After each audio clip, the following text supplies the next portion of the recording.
Hey everyone, welcome back to my channel. In this video, we'll be discussing the structure of functional groups from the chapter alcohols, phenols and ether. तो तीनों ही type के functional group का comparison करेंगे हम and we are going to look at the kind of questions that are asked from this topic. ठीक है, चलो स्टार्ट करते हैं.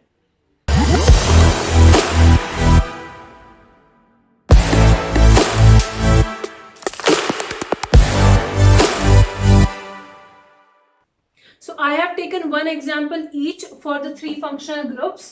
Alcohols के लिए मैंने लिया है methanol, then next we have phenol और ethers के लिए मैंने यहाँ लिया है methoxymethane. ठीक है? So in this topic we are going to discuss these three questions और इन तीन questions को discuss करने पे ही हमारा पूरा topic cover हो जाएगा. ठीक है? इनसे बाहर तुम्हारा इस topic से question आ भी नहीं सकता. ठीक है? तो सबसे पहले स्टार्ट करते हैं with the question number 1. You have to give reason for these statements. तो फर्स्ट स्टेटमेंट रीड करो. The bond angle in alcohols is slightly less than the tetrahedral angle. देखो, सबसे पहले हमें ये बताना है कि जो बॉन्ड एंगल है इस अल्कोहल के अंदर वो कम क्यों है. Why it is slightly less than the tetrahedral angle.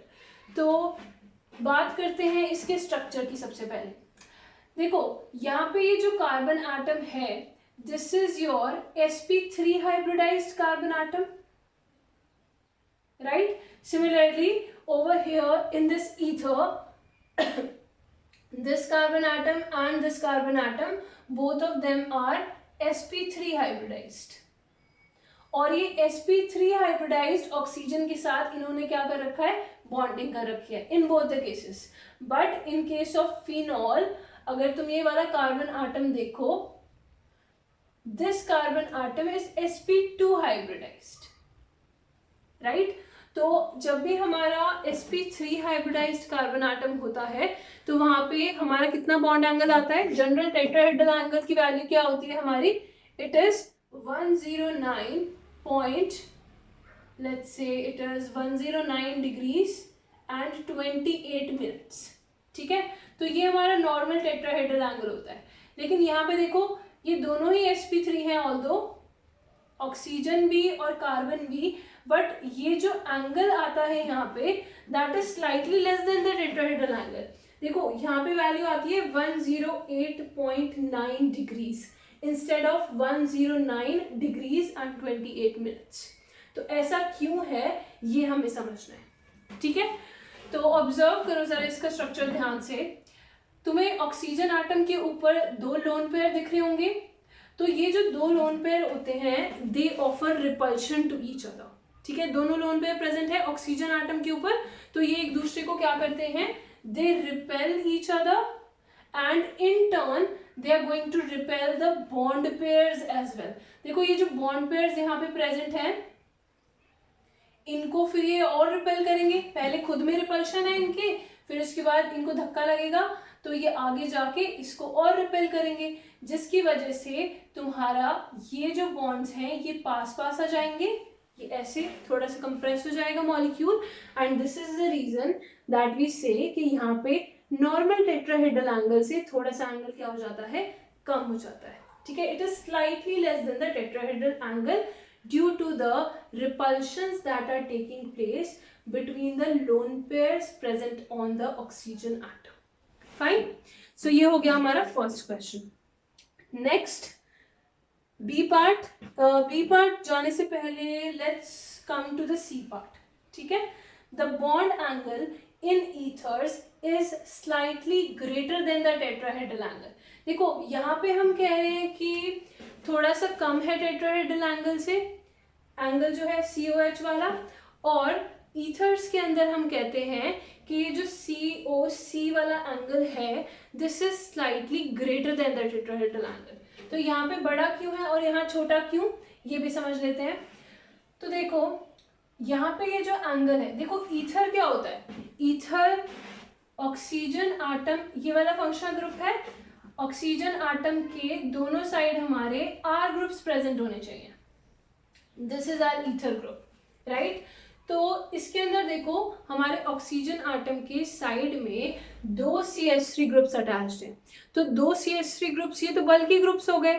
तो अगर तुम्हारे बल्कि ग्रुप्स ऐसे आ जाते हैं, obviously they are going to offer repulsion here, ठीक है, there is going to be steric hindrance. So due to steric hindrance there is going to be repulsion, और इसी रिपल्शन की वजह से ये जो स्ट्रक्चर होता है थोड़ा सा खुल जाता है, ठीक है। स्टेबिलिटी अचीव करनी है उसको, अब भीड़ में नहीं बैठा रहेगा वो, ठीक है। तो यहाँ पे क्योंकि बड़े बड़े ग्रुप्स प्रेजेंट हैं तो वो स्ट्रक्चर थोड़ा सा खुल जाएगा। दिस इज द रीजन कि ये वाला जो एंगल है वो थोड़ा सा ज्यादा हो जाता है in comparison to the tetrahedral angle. Fine, तो यहाँ पे देखो वैल्यू भी गिवन है, it is around 111.7 degrees in methoxymethane, ठीक है। 109 डिग्री 28 मिनट से बढ़ के कितना हो गया, 111.7 डिग्रीज। फाइन, तो ये तो हो गई बॉन्ड एंगल की बात। Now let's come to the next one. देखो वैसे बॉन्ड एंगल अगर तुम्हें देखना है तो फिनॉल में भी देख सकते हो। यहाँ पे ये जो COH वाला बॉन्ड एंगल है इट इज 109 डिग्रीज, ठीक है, almost equal to tetrahedral angle ही है ये। तो इसीलिए हम यहाँ पे इतना डिस्कशन करते ही नहीं, क्योंकि ये ऑलमोस्ट टेट्राहेड्रल एंगल के ही इक्वल वैल्यू है। ये 109 डिग्री 28 मिनट है, ये 109 आ गया, ठीक है। Let's see the B part of the question now. CO bond length in phenols is slightly less than in methanol. देखो अब हम बात करेंगे बॉन्ड लेंथ की, हमने बॉन्ड एंगल की बात कर ली, अब चलते हैं बॉन्ड लेंथ पे। तो बॉन्ड लेंथ कौन सी कंपेयर करेंगे हम, कार्बन ऑक्सीजन बॉन्ड लेंथ, ठीक है। तो फिनॉल्स में कार्बन ऑक्सीजन बॉन्ड लेंथ देखो कितनी है, इट इज 136 पिकोमीटर, और इस मॉलिक्यूल में मीथेनॉल में कार्बन ऑक्सीजन बॉन्ड लेंथ देखो कितनी है, दिस इज 142 पिकोमीटर। इसको थोड़ा सा साफ कर देते हैं ताकि समझ आ जाए। So this is your, let me just make it again.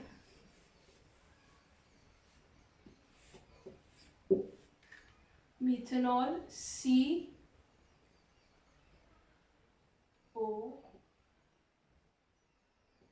ठीक है।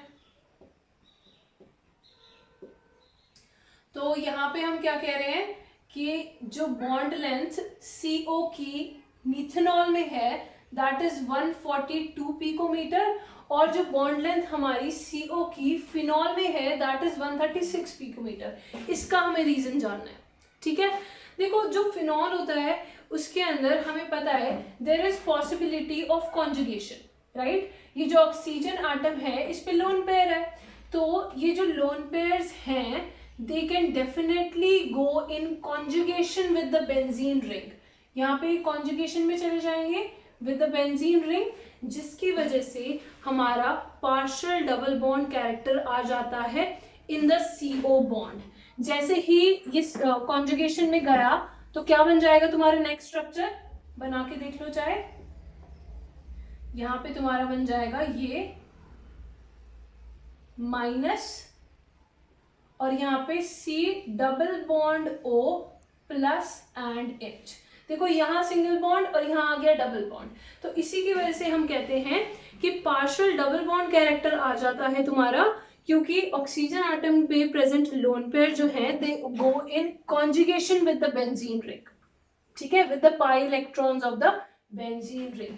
सो ये तुम्हारा पहला रीजन हो गया कि क्यों तुम्हारा जो बॉन्ड लेंथ है CO की वो कम है इधर और ज्यादा है इधर। देखो यहाँ पे तो सिंगल CO क्या है, सिंगल बॉन्ड है, राइट। तो सिंगल बॉन्ड बड़ा ही होता है, it is longer in comparison to a double bond. यहाँ पे क्योंकि डबल बॉन्ड कैरेक्टर आ गया तो ऑब्वियसली डबल बॉन्ड वाला जो है वो शॉर्टर होगा in comparison to single bond wala. So first reason over here is the partial double bond character, ठीक है, partial double bond character। ये पहला रीजन है कि क्यों हमारा CO bond length in phenol is shorter। Second reason, देखो अभी मैंने बताया तुम्हें कि इस केस में ये वाला कार्बन आटम जो है दिस इज sp3 हाइब्रिडाइज्ड, लेकिन फिनॉल के केस में ये वाला कार्बन आटम जो है दिस इज sp2 हाइब्रिडाइज्ड। तो किसकी इलेक्ट्रोनेगेटिविटी ज्यादा होती है? Definitely sp2 hybridized carbon atom की इलेक्ट्रोनेगेटिविटी जो होती है that is higher in comparison to sp3। अगर इसकी इलेक्ट्रोनेगेटिविटी ज्यादा है मतलब कि ये ज्यादा इलेक्ट्रॉन्स को अपनी तरफ अट्रैक्ट करेगा sp2 वाला, राइट? तो अगर ये ज्यादा इलेक्ट्रॉन्स को अपनी तरफ अट्रैक्ट करेगा तो ऑब्वियस है कि बॉन्ड लेंथ जो है वो शॉर्टर हो जाएगी। जो ज्यादा इलेक्ट्रोनेगेटिव वो ज्यादा खींचेगा तो बॉन्ड लेंथ कम हो जाएगी in case of phenol, but इसके केस में नहीं होगी। Fine. So the second reason for shorter bond length in phenol is the higher electronegativity of sp2 hybridized carbon, higher electronegativity of sp2 hybridized carbon atom to which the OH is attached, right? So ये दोनों reason तुम यहाँ पे mention कर सकते हो in the B part of the question. So ये 3 question ही हैं जिससे तुम्हारा क्वेश्चन आ सकता है इन योर बोर्ड एग्जाम्स, ठीक है? इनके अलावा आई डोंट थिंक के और किसी टाइप का क्वेश्चन आज तक पूछा भी गया है या फिर आगे पूछा भी जाएगा, क्योंकि यहीं पे सारा कुछ कवर हो गया है जितना भी गिवन है इस टॉपिक में इन योर एनसीईआरटी, ठीक है? So we are going to end this video and in the next video we are going to start with the preparation.